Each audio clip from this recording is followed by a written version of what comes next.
예, 안녕하십니까. 책 읽는 자유인 채널을 운영하고 있는 이선입니다. 오늘은 이번 시간은 2025년 7월 5일 토요일 시간 두 번째 시간이죠. 지금 시각은 오후 5시 5분입니다. 저는 아까 첫 번째 시간을 끝내고 좀 잤어요. 한 시간 잤나? 잤는데 아주 개운합니다. 아주. 낮잠은 저기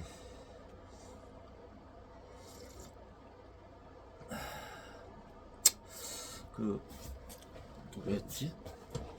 박문호 박사님이셨나요? 그 강의에서 봤는데 치매 예방에 가장 중요한 세 가지 중에 하나였어요.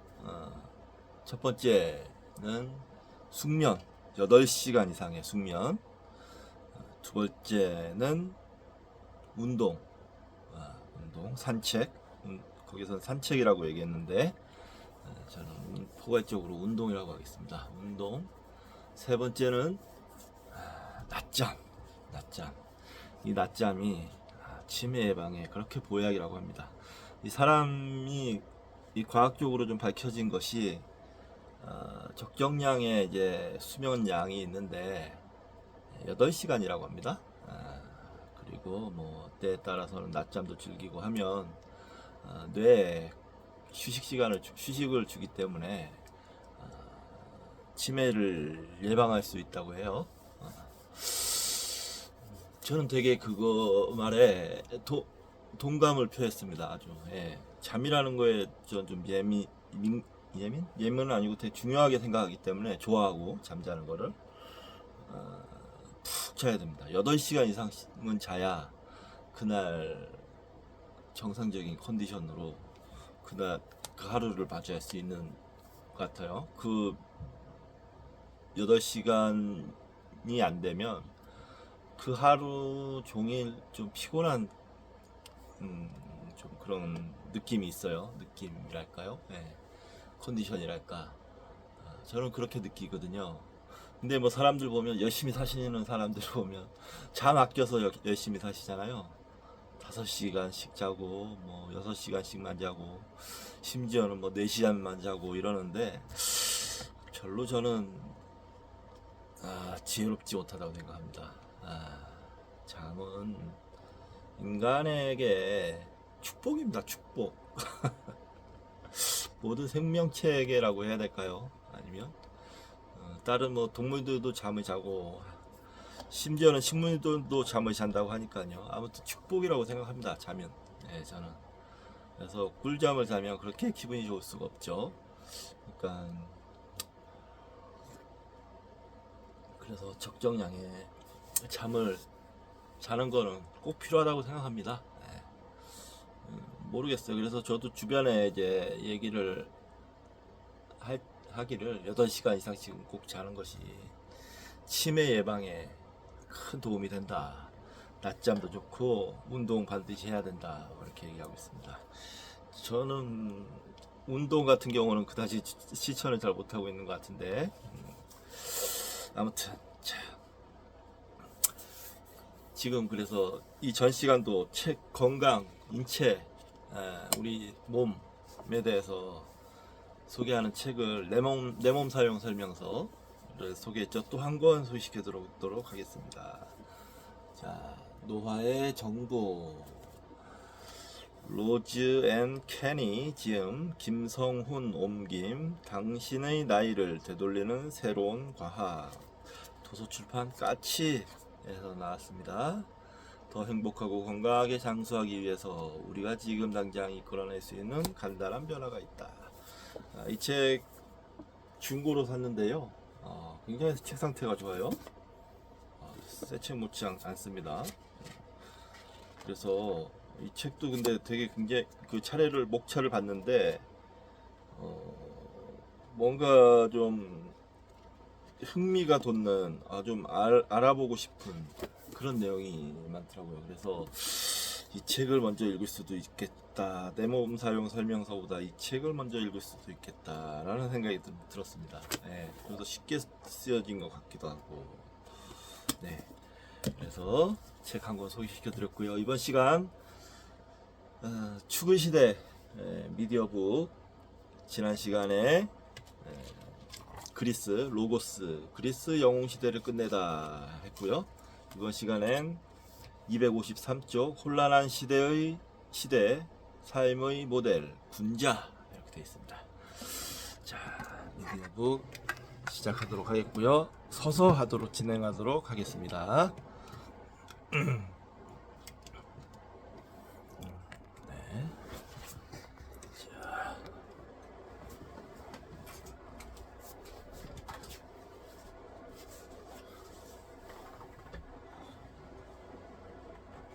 서서 하니까 운동 효과도 있고 다리에 힘도 들어가고 굉장히 좋은 것 같아요. 자, 좀 여러분들은 불편하실지 어쩔지 모르겠는데 크게 불편하지 않으실 거라고 생각합니다. 어차피 거리는 비슷하니까요. 자, 시작하도록 하겠습니다. 혼란한 시대 삶의 모델 군자. 그러나 중국인은 실리를 제의의 아름다움에 종속시켜 전쟁을 제어하려고 시도했다. 기원전 7세기의 황허 지역은 소란스러웠다. 그러나 제후국들 사이의 끊임없는 전쟁에도 불구하고 폭력을 일정한 테두리 안에 거두는 데 성공할 수 있었다. 이것은 많은 부분 노나라 지식층이 이끈 제의 개혁 덕분이었다. 기원전 7세기가 되자 제후국의 삶은 예로서 세밀하게 규제되어 사회, 정치, 군대 생활이 주나라 조정의 정교한 제의적 의식을 닮아가기 시작했다. 언뜻 보기에 이런 조직화된 수능은 축의 시대의 정신과 거리가 먼 것 같지만 이런 의식 가운데 일부는 상당한 영적 잠재력을 지니고 있었다. 그러나 중국인은 아직 이 사실을 깨닫지 못했다. 그들의 축의 시대는 그로부터 200년이 더 지난 뒤에야 시작된다.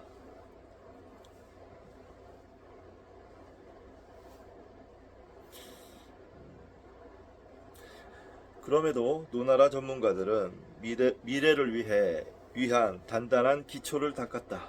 물론 기원전 7세기에 그들의 1차적 목적은 절제와 자제로 우아한 삶을 사는 군자들의 사회를 건설하는 것이었다.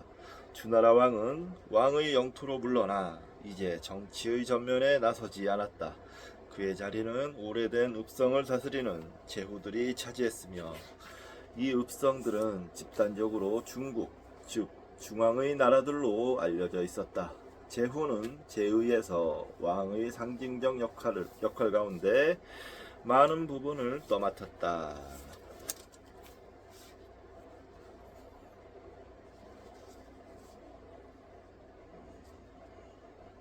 Chinese Civilization 마셀 그라네트. 왕은 신성한 존재였다. 봉신들은 그를 만나기 전에 금식을 하고 정화를 해야 했다. 지상에 존재하는 하늘의 대응물로서 왕은 오염과 불순을 피해야 했기 때문이다. 봉신 또한 왕으로부터 발산되는 심을 소유했지만 중요한 점은 이 심, 그리고 도덕이 그의 봉신들이 조정의 전례를 얼마나 충실하게 이행하느냐에 따라 커지기도 하고 작아지기도 한다는 점이었다. 노나라의 제2개혁은 폭넓은 의미를 지니는 원칙에 기초를 두었다. 얘는 전례를 실행에 옮기는 사람을 변화시킬 뿐 아니라 이런 의식에서 관심을 쏟는 자의 신성함도 높여준다는 것이었다. 이것은 기본적으로 주술적인 개념이지만 깊은 심리적 통찰에 기초를 둔 것이었다. 일관되게 최고의 존경심으로 사람을 대하면 이 사람은 자신이 숭배를 받을 자격이 있다고 느끼게 된다. 자신에게 절대적 가치가 있음을 깨닫는 것이다. 이렇게 중국에서 예는 관계를 신성하게 만들었으며 다른 사람들에게 신성함을 부여했다. 봉신이 군주 앞에 규정된 자세로 서 있으면, 그러니까 허리를 굽히고 띠를 땅에 들이우고 지붕꽃 처마를 장식하는 괴물 형상처럼 턱을 앞으로 빼고 두 손은 맞잡아 가능한 밑으로 내리고 있으면, 이런 존경하는 태도가 군주의 덕을 유지하고 높여 주었다. 리코드 오브 리체스, 얘기에 나오는 리티스, 얘기에 나오는 내용이네요. 얘기.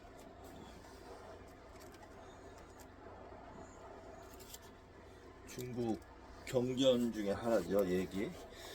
저도 지금 김영호 선생님께서 쓰신 얘기 책이 있는데, 언젠가 읽게 될지 어쩔지 모르겠네요. 그러나 군주 자신의 생활도 꼼꼼하게 규제를 받았다. 그런 자리에 앉아 있다고 해서 마음대로 할 수 있는 백지 수표를 준 것은 아니었다. 나중에 추구 시대의 철학자들에게 영감을 줄 또 하나의 원리지만,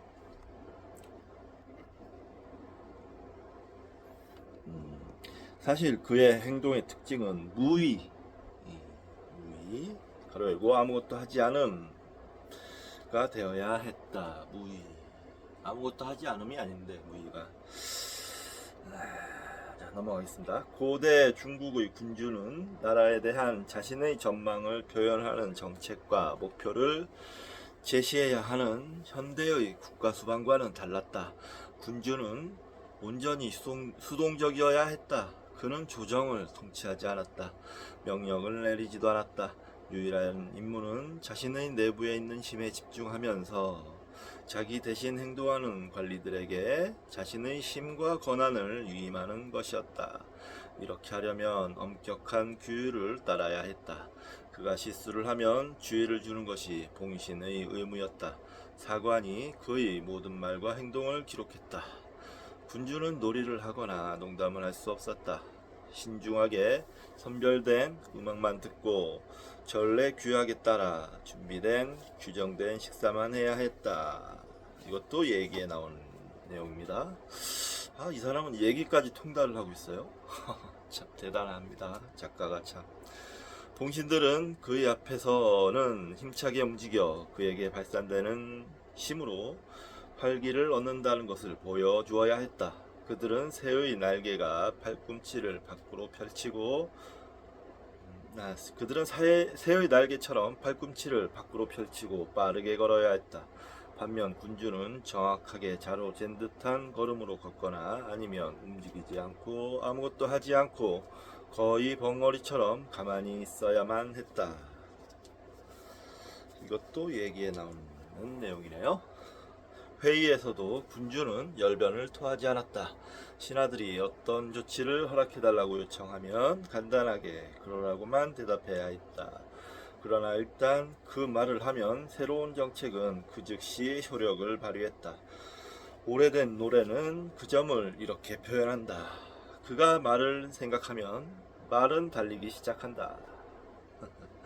노나라의 제의 전문가들은 고대의 성군인 수임금이 자기 내부의 힘에 완벽하게 집중하여 정확한 위치에 서 있을 뿐 아무것도 하지 않았다고 주장했다.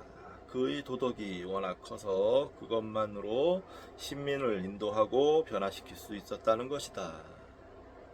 그는 무위로 다스렸다. 무슨 행동을 하겠는가? 그저 남쪽을 바라보고 엄숙하고 공손하게 있을 뿐이었다. 66. 콤퓨시우스. 노너에 나오는 얘기네요. 그래요? 이 무의라는 게 아무것도 하지 않는다는 게 아니고 어디에도 기대지 않는다, 의지하지 않는다, 이렇게 해석하는 게 더 나을 거예요. 무의. 전래는 군자의 지위와 위엄을 고양하기 위해 고안되었다. 그러나 제대로 실행에 옮기기만 하면 조정에서 자기 중심주의를 몰아낼 수도 있었다. 여기에 역설이 있다.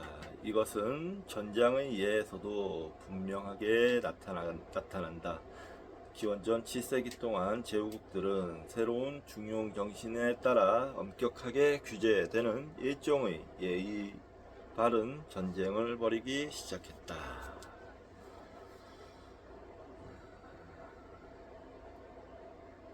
그러네. Chinese Civilization.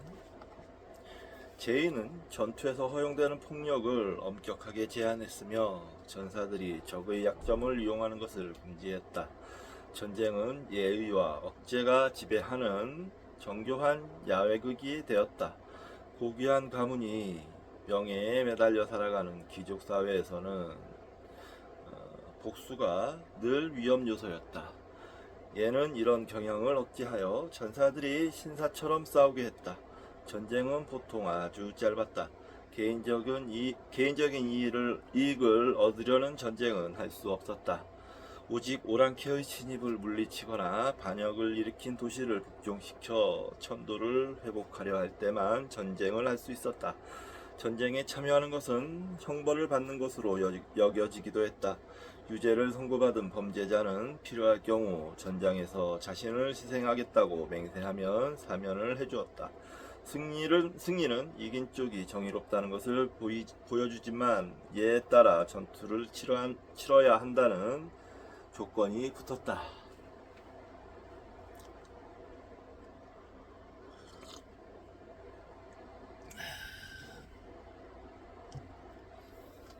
군주는 군대와 함께 움직였지만 모든 결정은 전쟁을 책임진 대신이 내렸다. 그는 자신이 동원할 수 있는 병력과 무기를 파악하기 위해 우선 인구조사를 했다. 인구조사는 관습을 무시하는 행위였기 때문에 즉시 관대한 조치로 보상을 해주었다. 춘추의 주석서인 좌전의 저자 좌구명은 이렇게 설명한다. 대규모 인구조사를 시행했을 때는 채무자들은 방면하고 가난한 사람과 가부에게는 구호물자를 주고 죄 지은 사람은 사면해 주었다. 네, 좌전에 나오는 얘기입니다. 그런 뒤에 군대는 조상의 사당 주위에 모였고 이때 무기를 나누어 주었다. 무기는 나쁜 영향을 준다고 여겼기 때문에 보통 무기고에 넣고 잠가두었다. 전사들은 무기를 손에 쥐기 전에 단식을 해야 했다. 아니 싸우기 전에 단식을 하면은 어떻게 해요?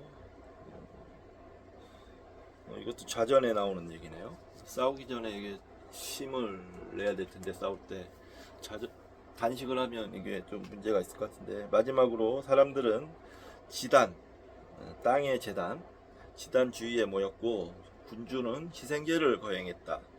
군대는 출정하면 가능한 한 남쪽을 보면서 행군했다. 보병은 짐직된 농민들로 이루어졌다. 밭에서 끌려 나온 그들은 다시 돌아갈 것이라는 희망도 없었다. 억지로 나온 병사들은 쉬지 않고 큰 소리로 탄식했기 때문에 행군 동안 재갈을 물려야 했다. 그러나 그들의 역할은 엄격하게 주변적인 것이었다. 전투에도 참가하지 않았다. 단순히 짐꾼, 시종, 하인 노릇만 했다. 그들은 본대와 떨어져서 행군했으며 숲의 가장자리에서 야영을 했다. 시경이 나오는 내용이네. 이것도 반대로 귀족들은 차분하고 명랑했다. 그들은 현악기 소리를 들으며 병거를 타고 갔다. 병거팀은 궁수, 창수, 마부로 이루어져 있었다. 무기에는 화려한 색을 칠하고 끈을 달았다. 말에는 모표와 가죽을 둘렀다. 마구에 달린 종은 음악에 맞추어 딸랑거렸다. 이것도 좌전에 나오는 얘기. 참, 이 저자는 참 어마어마한 자료를 섭렵을 하셨어요. 참 보면 동서양을 막 오가고 고대와 근대를 오가고 어떻게 이런 공부량이 나올 수 있는지 정말 대단합니다. 이 종교하시는 분들, 공부하시는 분들이 이렇습니다. 보면 참 이런 분들이 있어요. 좀 많다고 해야 될지, 저 그것마저도 잘 모르겠어요. 많다고 해야 될지 어쩔지는 모르겠는데, 보면 이제 종교 계통에 공부를 하신 분들 보면 일단 특징이 굉장히 방대합니다. 공부량이. 그래서 가끔 엄두가 안 날 때가 있어요. 보면은 어이구, 어떻게 저렇게까지, 뭐 이런 생각이 들어요. 그래서 저는 이제 이 종교계 학계에 제가 있다고 치면 저는 밑바닥을 깔고 있는 사람인 거죠. 저 같은 이제 밑바닥들도 있어야 이런 대단한 사람들도 튀어나오고 하는 거니까. 네, 진짜 무시무시합니다. 보면 어떻게 이런 걸 다, 이런 생각이 들 정도로. 자, 적을 마주하고 진을 쳤을 때 그 구도는 도시를 그대로 복제해 놓은 것이었다. 전쟁은 종교적 전례였다. 영적인 묵상에서 시작해 조상에게 올리는 기도와 시생제로 이어졌다. 그러고 나면 전쟁 담당 대신은 적의 의도를 가늠해야 했다. 적이 정말로 싸울 의사가 있는가? 이것도 좌전에 나오는 건 얘기네요. 춘추 추석서 좌전. 적이 오랑캐 부족이거나 도를 잃은 군주라면 죽기를 각오한 전투가 벌어졌다. 이런 매우 예외적인 경우에는 전쟁 담당 대신이 사면을 받은 범죄자들 앞에 서서 적의 전선을 향해 걸어갔다. 자살부대인 이 범죄자들은 소름 끼치는 울음을 터뜨리며 처음 교전에서 일제히 자신의 목을 뱉고 그런 뒤에야 전투가 시작되었다. 그러나 일반적으로 전사들은 예의 바르게 싸워야 했다. 따라서 전투는 예의의 시합이 되었다.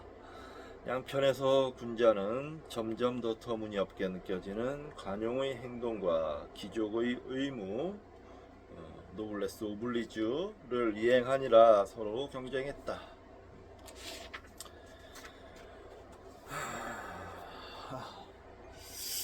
전쟁도 쉽지 않네요. 뭐 현재 전도 그렇지만 이 옛날도 이렇게 명분과 예의가, 최소한의 예의가 필요했다는 겁니다. 이제 현대전도 이제 그런 거를 강조하게 되긴 했지만 전쟁이라는 건 그 자체가 야만이니까 어찌됐든 뭐 요즘에 이제 현대 국제법으로는 뭐 선전 포고라든지 민간인에 대한 공격을 금지한다든지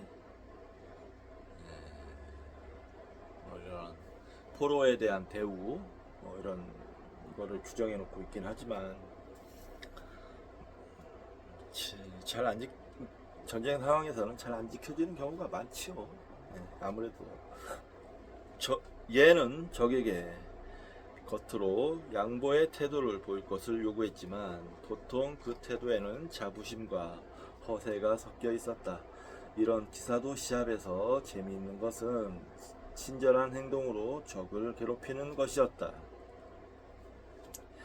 전투를 하기 전에 전사들은 자신의 무예와 용맹을 시끄럽게 자랑하고 적에게 술단지를 보냈으며 군주가 눈에 띌 때마다 투구를 벗었다. 마부가 현장에서 몸값을 내면 진정한 군자는 늘 적의 전차가 달아나게 해주었다. 초나라와 진나라의 전투가 벌어졌을 때 초나라 궁수는 전차가 갈 길을 막는 수사슴을 쏘느라 마지막 화살을 써버렸다.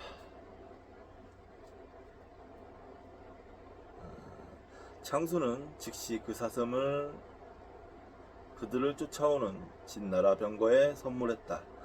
그러자 진은 즉시 패배를 인정하며 감탄하여 소리쳤다. 여기 훌륭한 궁수와 말씨가 점지하는 전사가 있구나. 이들은 군자다.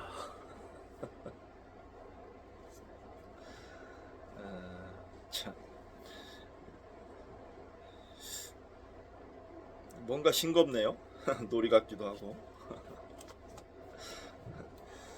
네, 귀족은 사람을 너무 많이 죽이면 체신을 잃었다. 어떤 군주는 적병사 6명을 죽였다고 자랑하는 한 전사를 꾸짖었다. 너는 너희 나라에 큰 불명예를 안겼다. 내일 너는 죽을 것이다. 너의 능란함이 너를 죽이는 것이다. 이게 다 좌전에 나오는 얘기입니다. 승리를 한 뒤에도 군자는 그 분위기에 휩쓸리지 않는 것이 중요했다. 진정으로 고귀한 전사라면 탈주자를 셋 이상 죽이지 말아야 했으며 이상적이라면 눈을 감고 활을 쏘아야 했다. 늘 예의가 능률보다 우선이었다. 한 번은 병거 2대가 전투에 얽혔을 때 한 대가 방향을 틀어 물러나는 것처럼 보였다. 승리를 거두는 병거의 궁수가 활을 쏘았으나 상대를 맞추지 못했다. 또 한 발을 쏘려 하자 적의 궁수가 소리쳤다. 이번에는 내가 쏠 차례 아닌가? 그렇게 하지 않는 것은 나쁜 짓이다. 그러자 첫 번째 궁수는 더 시끄럽게 굴지 않고 자기 활에서 활을 빼낸 뒤 차분하게 죽음을 기다렸다. 진짜 대단하네요. 이건 전투는 경쟁하는 명예들의 충돌이었으며 무기의 충돌은 부차적이었다. 이 정도면 거의 전쟁의 이상향 같은 건데요.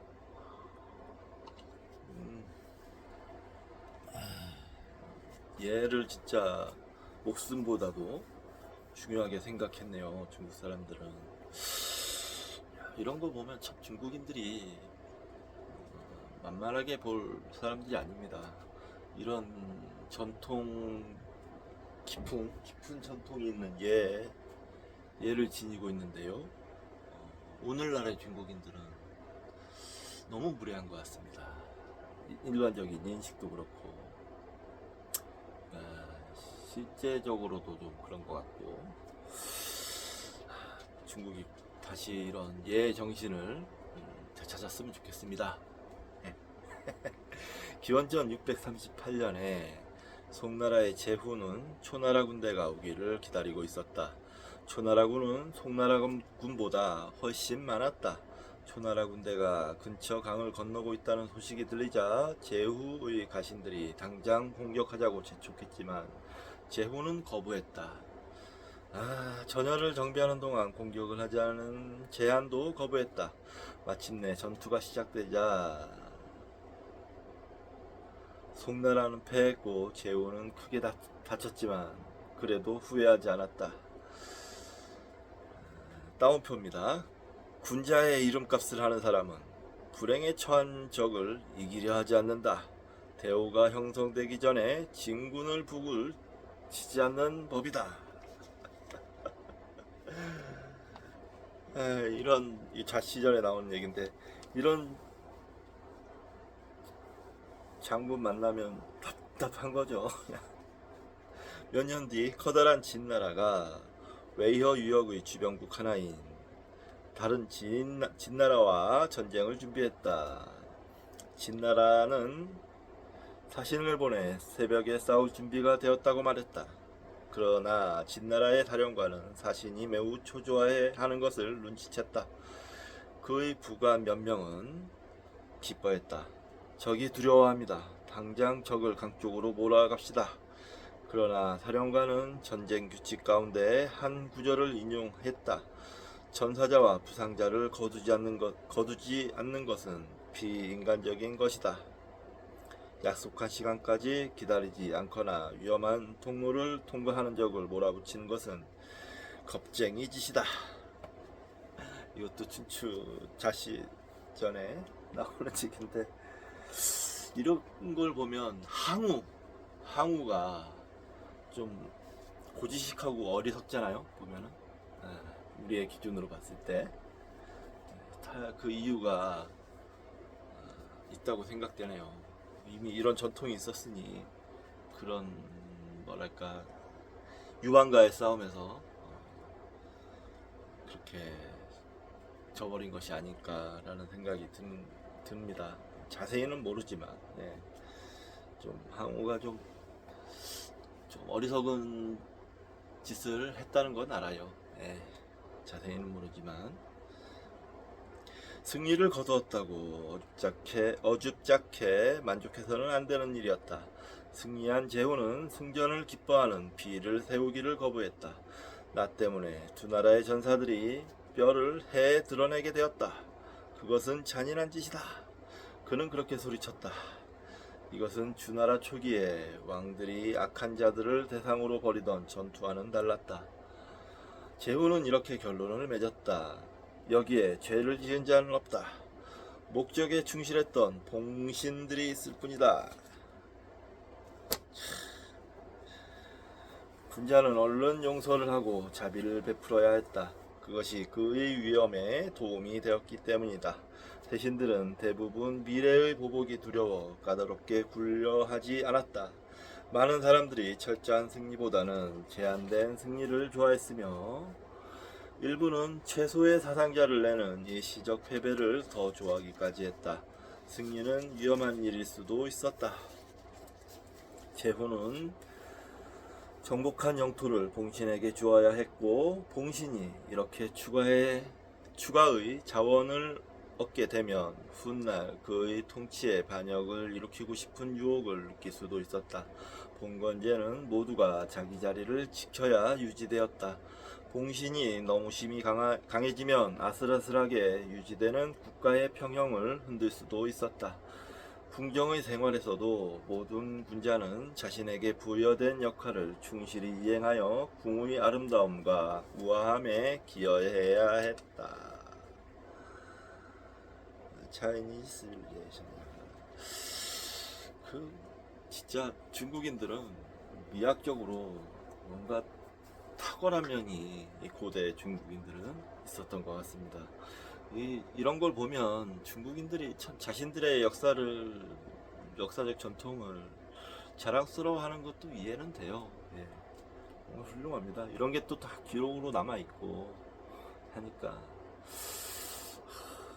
참, 그런 점에서 우리나라는 좀 아쉬워요.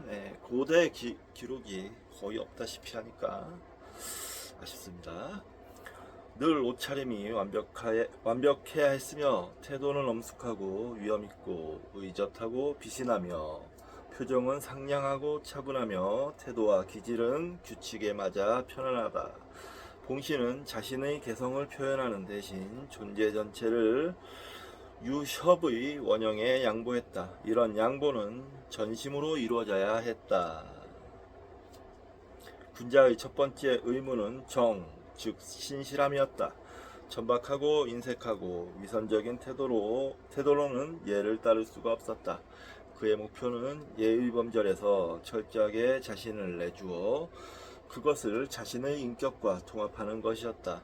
그는 모범적인 군자와 완전히 동일시함으로써 온전하게 인간적인 존재가 될 수 있었다. 그의 인격은 이런 정교한 방법으로 완벽해질 수 있었다. 천연의 옥 조각이 예술가에 의해 아름다운 제기가 되는 것과 마찬가지였다. 따라서 궁정 생활은 진정한 인간성을 교육하는 현장이었다. 노나라의 제의 전문가들은 이렇게 설명했다. 예는 우리가 감정을 자유롭게 제어하도록 가르친다. 감정이 멋대로 가는 길을 따르는 것은 오랑캐의 도이다. 예의 도는 완전히 다르다. 전례는 도와 한계를 정한다. 전례가 자기 존재의 진정한 일부가 되면 군자는 절제, 자제, 관용을 배우게 된다. 예는 폭력과 교만을 제어하기 위해 고안된 것이기 때문이다. 전례는 제방이 홍수를 방지하듯이 부질서를 방지한다. 활쏘기 시합은 군자의 자질을 드러냈다. 이것은 단순히 기술과 군사적 능력의 시험이 아니라 평화와 화합을 장려하기 위해 고안된 음악적인 행사였다. 오랑캐라도 관역을 마칠 수는 있지만 군자는 고귀함을 목표로 삼았다. 군자는 이기는 것은 진정으로 원치 않았다. 지는 것이 더 명예로웠기 때문이다. 이기고 싶어하는 척해야 했으나 그 자체가 겸손의 행동이었다. 벌거벗은 야심은 천박한 것이고 열등한 인간이라는 표시이기 때문이다. 따라서 패한 경쟁자에게 자를 주는 것은 존경의 행동이었다. 모든 참가자는 활을 들기 전에 꼿꼿한 자세만이 아니라 신실한 마음을 갖추어야 했다. 그러지 않으면 제후의 권력에 손상을 입히게 된다. 좌전에 다 나오는 얘기입니다. 경쟁자는 둘 다 음악에 맞추어 정확히 똑같은 순간에 활을 쏘아야 했다. 화살은 활에서 날아가면서 똑같은 음으로 노래를 해야 했다. 두 개의 화살은 관역을 마치는 대신 공중에서 만나야 했다. 폭력과 대결은 일치와 조화로 방향을 바꾸었다. 시합이 끝나면 활을 쏜 사람은 둘 다 울었다. 승자는 패배한 경쟁자를 동정하여 울었고 패배한 자는 승자를 동정하여 울었다. 물론 승자가 진정한 패배자였기 때문이다. 두 전사는 무릎을 꿇고 앞으로는 아버지와 아들로 살아가기로 약속하곤 했다.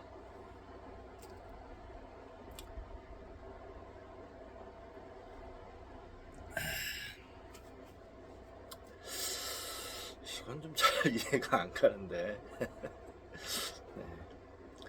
다 그랬다는 건 아니겠죠. 네, 이런 거를 이상향으로 자기들이 추구하는 바로서 지향을 했다는 거겠죠. 네. 그 뜻은 현실적이진 않다는 뜻입니다. 네. 얘는 쉽게 복수를 유발할 수 있는 호전적인 배회주의를 억제하기 위해 고안된 것이었다. 양보의 정신은 정치 생활의 특징이 되어야 했다.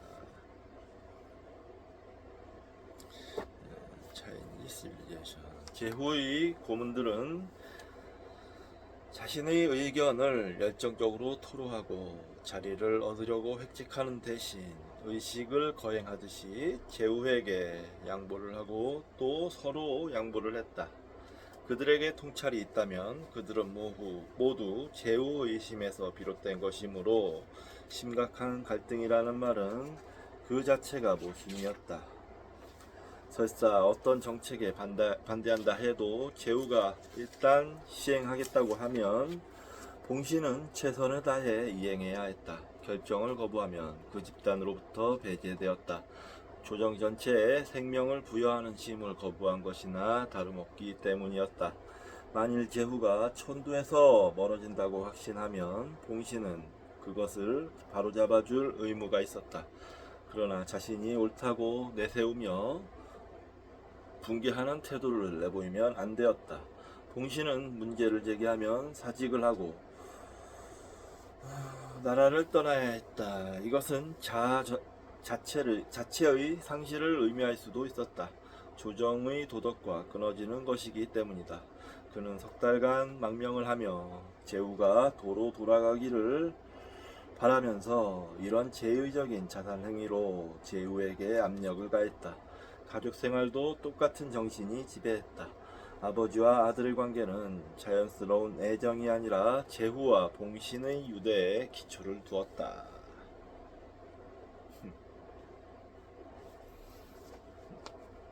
중국의 제의는 늘 생물학적인 것을 다듬고 개선하려 했다. 얘는 아버지와 아들의 관계를 효도로 연결하려 했는데 이것은 물론 아들이 태어날 때는 존재하지 않는 것이다.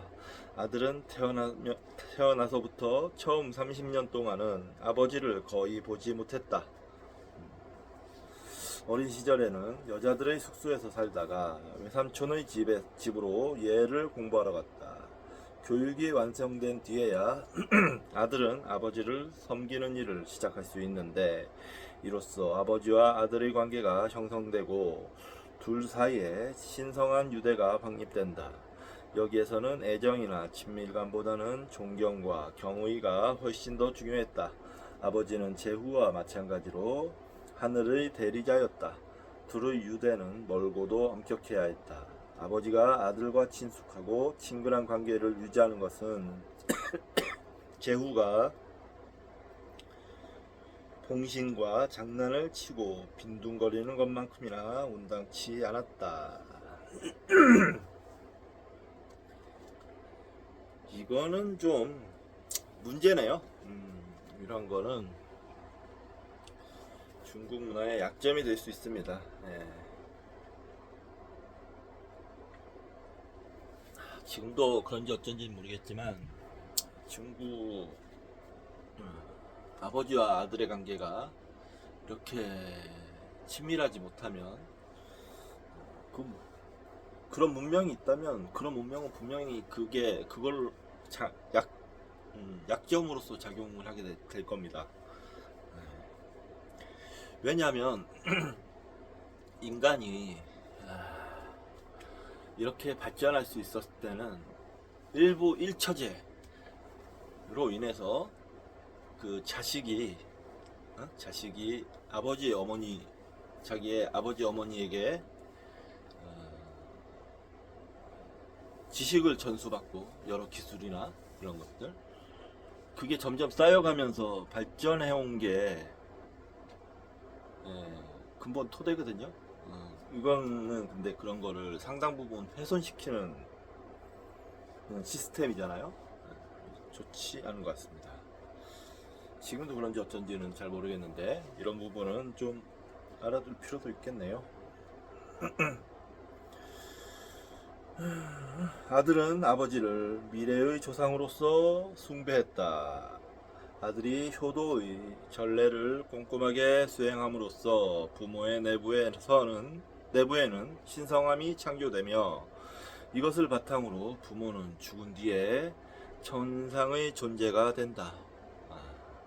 전례는 모든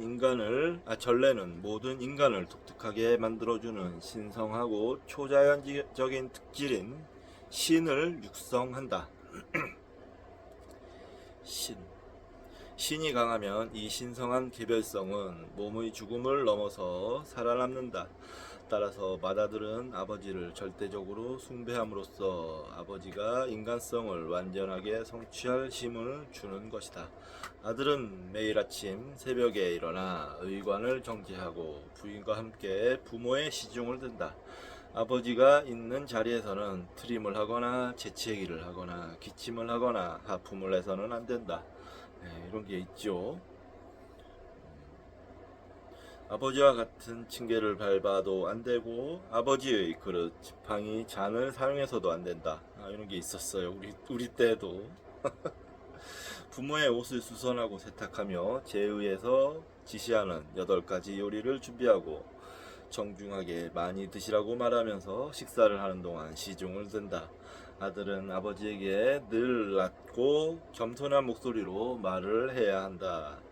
만일 아버지가 도를 잃고 있다는 생각이 들면 지적해야 하지만 겸손한 표현으로 부드럽고 기분 좋게 자신의 생각을 이야기해야 한다. 그래도 아버지가 악한 행동을 고집하면 아들의 행동은 더 정중해져야 한다. 절대 분노나 원한을 표현하면 안 된다. 아버지는 이른이 되면 공적 생활에서 물러난다. 마지막 단계에서 아들의 의무는 아버지의 모든 기분에 공감하는 것이다. 아버지가 건강하면 행복해야 하고 아프면 슬퍼해야 하며 아버지가 식욕이 좋을 때는 먹어야 하고 병이 들었을 때는 굶어야 한다. 이렇게 해서 아들은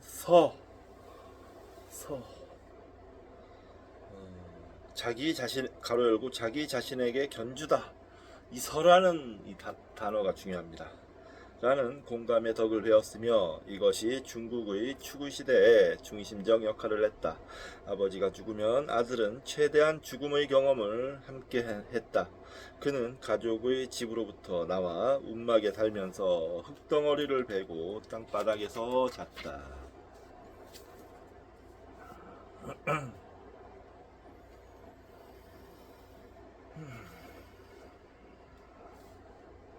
말도 하지 않고 식사도 하지 않았다.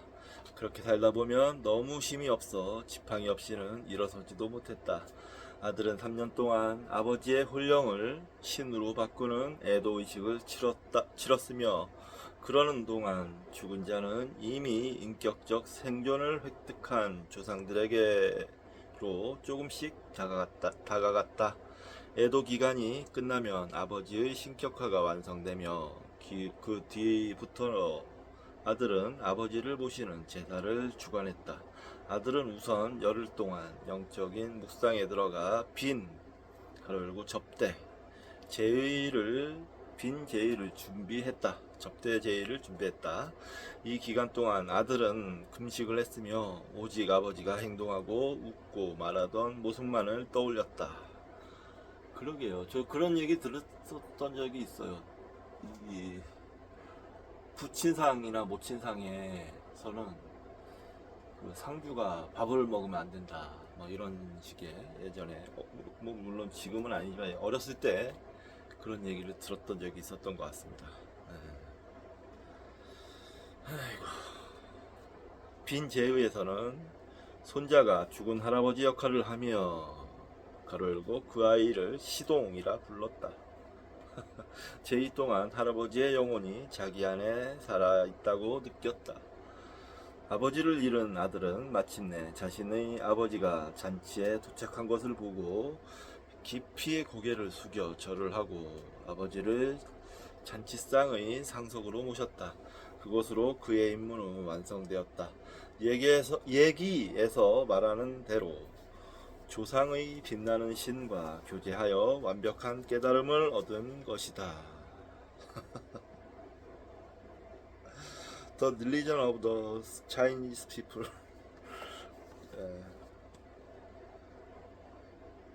그라넷. 아버지가 죽은 뒤에도 아들은 자신의 삶을 살지 않고 그러니까 이게 중국은 이렇게 인도와 달리 개인적인 게 아니고 이렇게 사회적인 상황에서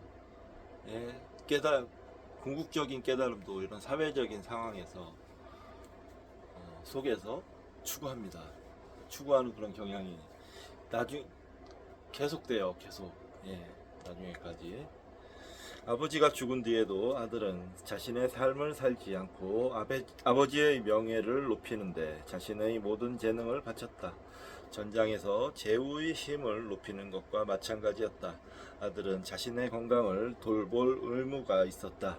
그의 몸은 가족의 소유였기 때문이다. 그는 불필요한 모험을 하지 말아야 하며 타고난 것을 있는 그대로 보존해야 하고 가능한 한 오래 건강하게 살아야 했다. 이런 태도는 중국의 추구 시대의 새로운 형식으로 등장하게 된다. 그러나 여러 가지 면에서 현대적 감수성으로는 혐오스럽게 느껴진다. 아들을 하찮은 존재로 전락시키기 때문이다. 그러나 중국의 가족은 실제로는 부모의 전제를 예방하는 방식으로 조직되어 있었다. 아버지의 권위는 다른 인물들에 의해 제한되었다. 제일 나이가 많은 숙부의 권한은 아버지와 동등하거나 심지어 그것을 넘어설 수도 있었다. 아들 자신이 부모가 되면 자신의 아버지를 공경하는 동시에 아들의 공경을 받았다. 빈 제의에서 아버지의 신을 영접할 때는 자신의 아들에게 절을 했다. 이것도 예전에 봤었던 것 같아요. 어렸을 때 정확히 기억은 안 나는데 따라서 공경의 교환이 이루어지는 셈이었다. 작은 아들의 주된 의무는 아버지를 섬기는 것이 아니라 형을 숭배하고 지원하는 것이었다. 많은 형제가 형과 더불어 동생을 갖고 있었다. 따라서 각 가족 구성원이 어느 정도는 절대적 존경을 받도록 체계가 짜여 있었다. 얘는 아들이 아버지에게 복종할 것을 요구했지만 아버지 또한 자식들에게 공정하고 친절하고 예의 바르게 행동할 의무가 있었다. 중국인이 실제로 이런 예를 얼마나 철저히 따랐는지 우리는 모른다. 얘기는 역사적 현실이 아니라 유토피아적 현실일 수도 있다. 그러니까요. 그럼에도 기원전 7세기에 이런 이상은 주나라를 거칠고 방종에 빠진 사회에서 중용과 절제를 중시하는 사회로 바꾸어 놓았던 것으로 보인다. 에이션트 차이나. 그런 면에서 중국인들은 좀 교조적인 면이 확실히 강하다라는 생각도 듭니다. 교조적인 면이. 네. 그거는 부인할 수 없을 것 같아요. 어떤 도구마에 의해서 자기의 삶과 인생이 지배되고 삶과 행동 등이 지배가 되고 거기 틀 안에서 갇혀 사는 그런 형식적인 형식 중심적인 그런 면이 강했는데 그걸 깨고 나온 것이 불교입니다. 그래서 불교가 중국에서 그렇게 먹힐 수 있었던 한 이유 중에 하나 아니었을까? 라는 생각도 드네요. 이런 얘기는 굉장히 통찰력이 있는 얘기죠. 중요한 얘기입니다. 네. 아무나 해낼 수 있는 생각이 아니에요. 네. 네.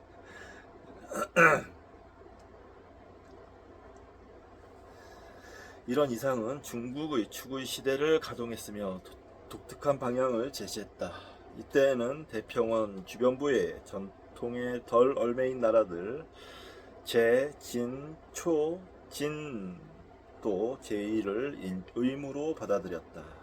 그러나 시대는 변하고 있었다. 기원전 7세기 후반에 북방의 야만족인 부족들은 전보다 더 거세게 중국의 여러 나라를 침범하기 시작했다. 남쪽의 새로운 나라 초도 점점 위험한 존재가 되어갔다. 초나라는 확장을 하고 싶어 차츰 정중한 전쟁의 규칙들을 무시하고 제후국들을 위협하기 시작했다. 주나라의 왕은 너무 허약해 초나라를 막을 만큼 효과적인 지도력을 발휘할 수 없었다. 그래서 기원전 679년 제나라의 환공은 스스로 중국의 패자라고 칭하며 방어동맹을 주도했다. 회맹이라고 하네요. 방어동맹 회맹.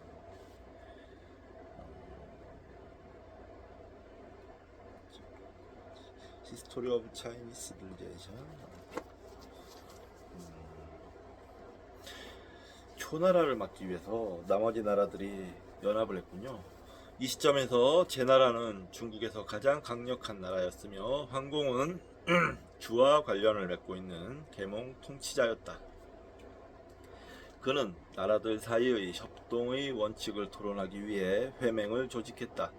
그의 동맹에 참여한 나라들은 맹세로 서로를 묶었으며 이로써 정치적인 합의가 종교적 성격을 띠게 되었다. 참가자들은 황소를 희생제물로 삼고 제물의 피로 입술을 적셨으며 참석한 모두가 그 지역의 신, 산, 강, 조상에게 의탁하는 조약 내용을 입으로 따라했다. 인용입니다. 함께 맹약을 맺은 우리 모두는 추수한 것을 모아들이지 않으며 이윤을 독점하지 않으며 죄 지은 자를 보호하거나 문제를 일으키는 자를 감추어 주지 않을 것이다. 우리는 재난이나 참사의 피해자를 도울 것이다. 우리는 불행을 당하거나 공경에 처한 사람들을 동경할 것이다.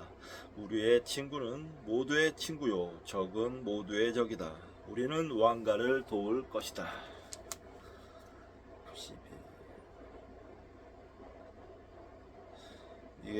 이것도 좌시전에 나오는 얘기인데 기원전 592년에 맺어진 조약의 내용이랍니다. 춘추 좌시전. 그 목적은 연대를 이루자는 것이었다. 이 동맹의 의식은 여러 나라의 제후들 사이에 가족의 유대를 형성했으며 그들은 심지어 새로운 친족의 장례도 거행하겠다고 약속했다. 이 동맹을 배반하는 자는 무서운 벌을 받을 각오를 해야 했으며 신과 조상도 이 벌을 승인했다.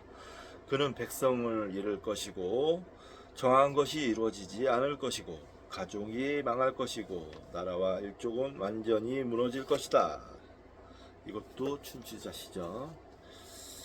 패자는 동맹국으로부터 공무를 받고 공동 방어망을 감독했다. 그는 여전히 주나라 군주의 통치권을 인정했지만 실제로는 왕을 대신했다.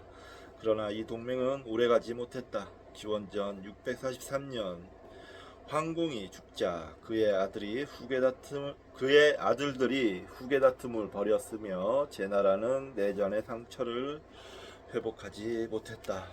초나라가 다시 호전적인 태도를 보이자 이번에는 진의 제후가 새로운 동맹체를 구성했으나 기원전 597년 초나라는 이 동맹을 물리쳤다. 결국 폭력이 절제에 승리를 거둔 것처럼 보였다. 초나라가 점점 압박해 오자 과거의 제후국들은 자신들의 제의와 관습에 더 강하게 집착했다. 그들은 새로운 나라들의 군사력과 경쟁할 수 없었기 때문에 외교와 설득에 의존했다. 그러나 주변의 큰 나라들은 조화와 양보라는 이상으로부터 멀어졌다.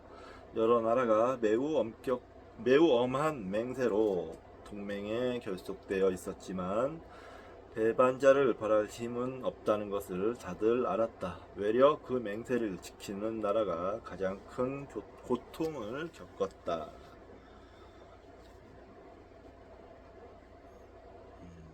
The Man and the Mouse. 결국 회의적 태도가 확산되면서 과거의 전제들이 무너지기 시작했다. 네, 여기까지가 이제 중국 편이었습니다.